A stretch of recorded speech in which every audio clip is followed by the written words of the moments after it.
योऽध्यात्मिकोऽयं पुरुषः सोऽशावेवाधिदैविकः यस्तत्रो भयविच्छेदः पुरुषो ह्याधिभौतिकः।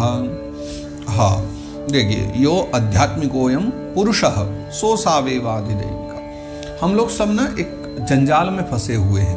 कैसे जंजाल में? कर्ता आदि के अभिमान में, है ना। अब देखिए, हमारे जो नेत्र हैं, अगर आप स्पष्ट रूप से समझे, नेत्र हैं, नेत्रों में हम कहते हैं देखने की शक्ति है, तो हमें इस बात का भी अहंकार है कि हम देख पा रहे हैं। बोलने का अहंकार है कि हमारे पास अच्छी वाणी है। लेकिन वस्तुतः देखा जाए तो ये तो मात्र नेत्र गौलक ही हैं। इनके भीतर रोशनी करने वाला वो कोई अन्य है। ये सब प्रकाशित किसी और के द्वारा हो रहे।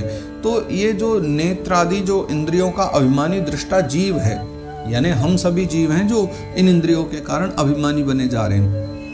लेकिन देखा जाए तो वही इंद्रियों के सबके अधिष्ठात्री देवता हैं। जैसे सूर्य हैं, वो नेत्रों में प्रकाश फैला रहे हैं जिसके द्वारा हम देख पा रहे हैं। तो देखा जाए तो हमारे पास अगर नेत्र हैं तो उसमें बैठे हुए उनके अधिष्ठात्री देवता भी हैं। लेकिन इन बातों को हम समझ नहीं पा रहे हैं। लेकिन यहाँ उस परमात्मा की चर्चा की जा रही, परमात्मा की शब्दते परम ब्रह्म। कौन से परमात्मा? जो नेत्र गोलक को और उसके अधिष्ठात्री देवता को अलग अलग करने की सामर्थ्य रखते हैं। इसलिए नेत्र के गोले भले ही भीतर हों शरीर में, लेकिन उससे अगर अधिष्ठात्री देवता चले जाएं तो व्यक्ति अंधा हो जाता है, तो वो देख नहीं पाता। फिर उसे डॉक्टर के पास ले जाते हैं, फिर वहाँ देवता बिठाना पड़ता है और वो भी सफल हो जाए, ये बिल्कुल आवश्यक नहीं है। सत्य है ना, ऐसी बातें हैं। फिर आगे कह रहे हैं, एकमेक तरा भावे यदानोपलभामहे तृतयं तत्र यो वेद स आत्मा स्वाश्रयाश्रयः। तो एक वो अधिष्ठात्री देवता हो गए, एक हम हो गए जीव, और एक इन सब का जो अधिष्ठान है, सबका ही अधिष्ठाता है, यानी भगवान नारायण। ये जो तीन हैं, जो इन तीनों को ही ठीक से समझ ले, जान ले, तब मन के सारे भीतर के अहंकार चले जाते हैं और तब आश्रय प्राप्त हो जाता है।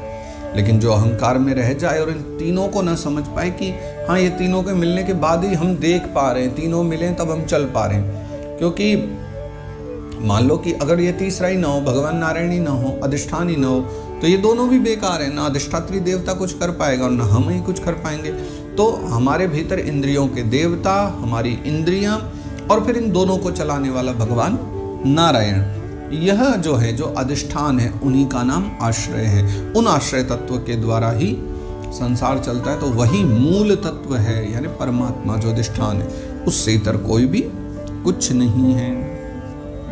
पुरुषोंडम विनिर्भिद्य यदासौ सविनिर्गतः आत्मनो यन्मन विच्छन्नपोश्राक्षिच्छुचिः। पुरुषोंडम विनिर्भिद्य, फिर वह जो पुरुष है, जिसकी पहले हम लोगों ने चर्चा भी करी है, जिन पुरुष भगवान की हम चर्चा करते चले आ रहे हैं, अंडम विनिर्भिद्य, उसने अंडा फोड़ा और उससे बाहर निकला। कौन सा अंडा? ये जहाँ जहाँ अंड शब्द का प्रयोग मिले आपको भागवत जी में, उसका मतलब ब्रह्मांड समझिए। तो ब्रह्मांड को फोड़ करके, यानी बाल रूप में भी भगवान प्रकट हुए ना, जहाँ वर्णन भी कितने स्थानों पर आया है। करारविंदेन पदारविंदम मुखारविंदे विनिवेशयन्तम वटस्य पत्रस्य पटे शयानम बालम मुकुंदम मनसा स्मरामि। तो वो जो पुरुष प्रकट हुआ है ब्रह्मांड को फाड़ करके, यदासौ सविनिर्गता, जब बाहर निकले वो परमात्मा, तो क्या हुआ? आत्मनो यन्मन विच्छन्नपोश्राक्षिच्छुचिः शुचिः। तब बाहर आती सबसे पहले समस्या ये आई कि मैं रहूं कहाँ, मेरे लायक स्थान कहाँ है। तब उन्होंने क्या किया? सबसे पहले अपो, यानी अपो कहते हैं जल को। भगवान ने सबसे पहले जल की उत्पत्ति करी, जल की सृष्टि करी, क्योंकि रहना भी तो था। तो बहुत पवित्र उन्होंने जल बनाया। तास्ववात्सीत् स्वसृष्टासु सहस्र परिवत्सरान् तेन नारायणो नाम यदापः पुरुषोद्भवा। तास्ववात्सीत् स्वसृष्टासु, तब भगवान ने उसको बनाया और जो है उसमें सहस्र परिवत्सरान, उसी जल में भगवान 1000 वर्ष तक पड़े रहे। अब हुआ क्या? यदापः पुरुषोद्भवा, भगवान नारायण के द्वारा, पुरुष के द्वारा। देखो, भगवान नारायण जो हैं वही नर माने गए, उन्हीं के द्वारा जल उत्पन्न हुआ, इसलिए उस जल का नाम हुआ नार। क्योंकि नर के बालक हो गए ना, वो भी नर के द्वारा प्रकट हैं, तो नार कहे जाएंगे। और फिर भगवान नारायण ने उसमें शयन किया है, उस जल को ही अपना घर बनाया। घर को कहते हैं आयन। घर को नहीं, एक्चुअली कोई भी रहने का जो स्थान हो, जहाँ हम रुक जाएं, ठिकाना हो, उसको अयन कह देते हैं। तो जल में शयन करने के कारण, नार में शयन करने के कारण भगवान का नाम पड़ा नारायण। तब उन परम पुरुष को नारायण कहा जाने लगा। द्रव्यम कर्म च कालश्च स्वभावो जीव एव च यदनुग्रहतः सन्ति न सन्ति यदुपेक्षया। देखो, द्रव्य, कर्म, काल, स्वभाव, जीव, ये जीव आदि की जितनी भी सत्ता है, यानी जितने भी नाम है ना, द्रव्यम कर्म च कालश्च, द्रव्य, कर्म, काल और स्वभाव जीव एव च, स्वभाव, जीव, इन सब की जो सत्ता है वो भगवान नारायण उन्हीं परम पुरुष के कारण हैं, जो जल में पड़े रहे 1000 वर्ष तक। और यद अनुग्रहतः सन्ति न सन्ति यदुपेक्षया, लेकिन ये सब होता जब ही है जब उनका अनुग्रह हो। अगर उनकी उपेक्षा कर दी जाए तो वस्तुतः उनकी उपेक्षा के बाद मानव की अथवा इन सभी की, द्रव्य, कर्म, काल, स्वभाव, इनकी किसी की भी कोई सत्ता नहीं रह जाती। इन सब की सत्ता का जो भी है वो सब भगवान की कृपा के द्वारा ही है, बाकी तो उनका वैसे कोई अस्तित्व नहीं माना गया है।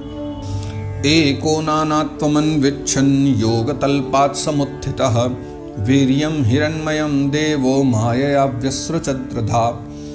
तो एको नानात्वमन्विच्छन्, एक थे भगवान नारायण तो अकेले ही तो थे, जल में 1000 वर्ष तक पड़े रहे, लेकिन नानात्वम अन्विच्छन्, तब उनके मन में हुआ कि मैं एक से अनेक हो जाऊं। ऐसा कहते हैं ना, एको हम बहुश्याम।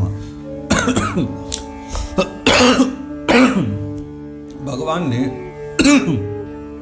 एक से अनेक होने की इच्छा करी कि एको नानात्वमन्विच्छन् और योग तल्पात् समुत्थितः। तब भगवान ने जो है फिर अपने आप को एक से अनेक होने की जब इच्छा करी तो उन्होंने योग निद्रा से, योग तल्पात् समुत्थितः, योग तल्पात् यानी भगवान योग माया में सो रहे थे ना, तो भगवान ने अपने आप को निद्रा से जगाया, समुत्थितः खड़े हुए, और वीर्यम हिरण्मयम देवो, स्वर्णमय भगवान का जो वीर्य है यानी बल है यानी तेज है जिसे हम कहते हैं, उसको देवो माया व्यसृजद्रधा, भगवान ने अपनी माया के द्वारा उसको 3 भागों में बांट दिया। भगवान का जो तेज है वो 3 भागों में बटा। क्या हुआ फिर उस तेज का? अगले श्लोक में कहते हैं, अधिदैव मथाध्यात्म अधिभूतमिति प्रभु यथैकं पौरुषम वीर्यम त्रिधा भिद्यत तच्छृणु। अब सुनो, वह जो भगवान का वो बल, तेज है, वीर्य है, वो 3 भागों में बट करके अधिदैव, अध्यात्म और अधिभूत, अधिदैव मथाध्यात्म अधिभूतमिति प्रभु, यानी अधिदैव बना, अध्यात्म बना, अधिभूत बना। तो हे परीक्षित, वो विराट स्वरूप जो है उनका एक ही वीर्य 3 भागों में कैसे विभक्त हुआ? जो है विद्यत तच्छृणु, त्रिधा विद्यत तच्छृणु, वो कैसे हुआ अलग अलग? अब वो सुनो, फिर अगले श्लोक में समझा रहे हैं। अंतः शरीर आकाशात् पुरुषस्य विचेष्टतः ओजः सहो बलम जज्ञे ततः प्राणो महानसु। फिर अंतः शरीर आकाशात्, भगवान विराट स्वरूप जो है 1000 वर्ष बाद जागे, फिर थोड़े हिले डुले, तो उनके शरीर में रहने वाले जो आकाश है ना, आकाश से जो इंद्रिय बल, मनोबल और शरीर बल, इन तीनों की उत्पत्ति हुई। भगवान के थोड़े हिलने डुलने से ही ऐसा हुआ। फिर उनके जो है शरीर में रहने वाला जो आकाश है उसे इंद्रिय बल प्रकट हुआ, मनोबल प्रकट हुआ और शरीर बल उत्पन्न हुआ। 3 प्रकार के बलों की उत्पत्ति हुई।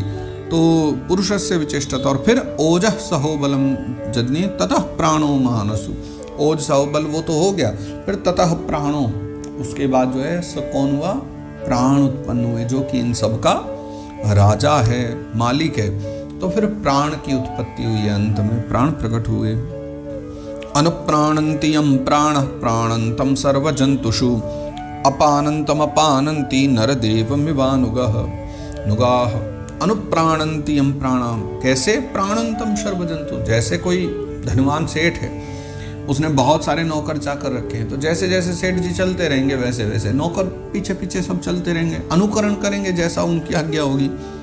ठीक वैसे ही ये जो प्राण है शरीर में, ये राजा क्यों माना गया है कि देखो भैया, जब शरीर में प्राण आ जाए तो सारी इंद्रियां काम करने लग जाती हैं, प्राण चले जाएं तो इंद्रियां भी सब काम करना बंद कर देती हैं। आपने कभी ऐसा कोई व्यक्ति देखा है जिसके प्राण निकल गए हो लेकिन वो भोजन पा रहा हो, उसकी मुखेंद्रिया काम कर रही हो, त्वग इंद्रिया काम कर रही हो, और उसकी जो है अन्य जो तन मात्राएं वो काम कर रही हो? नहीं करेगी, क्योंकि सबके सब इंद्रियां उसकी सेवक हैं प्राण की। प्राण हैं सब काम करेंगी और प्राण गए सब काम करना छोड़ करके बैठ जाया करती।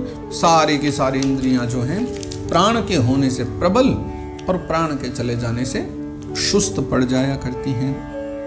प्राणेन क्षपता क्षुत्रदंतरा जायते प्रभो पिपासतो जक्षतश्च प्राङ्मुखं निरभिद्यत। प्राणेन क्षपता क्षुत्रड, देखो जैसे वो प्राण बार बार भगवान के शरीर में आने जाने लगे तो त्रिडंतरा जायते प्रभो, फिर क्या हुआ, भगवान को भूख लगने लग गई। वो प्राणों के संचार से जोर जोर से चलने लगे ना, तो भगवान को भूख प्यास का क्षुत यानी भूख और तृण अंतरा यानी प्यास दोनों ही एक साथ लगने लगे। तो पिपासतो जक्षतश्च प्राङ्मुखं निरभिद्यत, तो खाने पीने की जैसे इच्छा हुई ना, तो खाने पीने की इच्छा करते ही भगवान के सबसे पहले जो है मुख प्रकट हो गया। और सुखदेव बाबा कहते हैं मुखतस्तालु निर्भिन्नम जिह्वा तत्रोपजायते ततो नाना रसो जज्ञे जिह्वया योधिगम्यते। मुख प्रकट हो गया तो मुख से तालु प्रकट हुआ, तालु से रसनेन्द्रिय प्रकट हुई, और इसके बाद अनेक प्रकार के जो रस हैं है ना, जिन्हें रसना ग्रहण कर सकती है, ऐसे विविध प्रकार के रसों की उत्पत्ति हुई। विवक्षोर्मुखतो भूम्नो वह्निर्वाग्व्याहृतं तयोः जले वै तस्य सुचिरं निरोधः समजायत। अच्छा, फिर उनकी बोलने की इच्छा हुई तो उनकी जो है वाग इंद्रिय, फिर उसके अधिष्ठात्री देवता अग्नि और उनका विषय बोलना, ये तीनों के तीनों ही प्रकट हो गए। और फिर कई दिनों तक जो है समजायत, भगवान भी कई दिनों तक उसी जल में, जलो वै तस्य सुचिरम निरोध समजायत, अनेक दिनों तक भगवान फिर उसी जल के भीतर विराजमान रहे। नासिके निर्भिद्येतां दोधूयति न भस्वती तत्र वायुर्गंधवहो घ्राणो नसी जिघ्क्षतः। भगवान के प्राण तो आ ही गए थे, फिर वो प्राणों का बार बार संचार होने लगा तो श्वास के वेग से नासिका जो है ना, नासिका के छिद्र प्रकट हुए, फिर उन्हें सूंघने की इच्छा हुई तो जो है उनकी जो है ना घ्राणेन्द्रिया प्रकट हो गई, घ्राणेन्द्रिया आकर के बैठ गई। फिर उनके जो देवता अधिष्ठात्री देवता भी है नासिका के, कौन है, गंध को फैलाने वाले, कौन है वो, वायु देवता, वायु ही गंध को फैलाते हैं, तो उनके अधिष्ठात्री देवता जो हैं वायु देवता भी प्रकट हुए। तत्र वायुर्गंधवहो घ्राणो नसि जिघ्रक्षतः, तब वायु देवता की उत्पत्ति हुई है।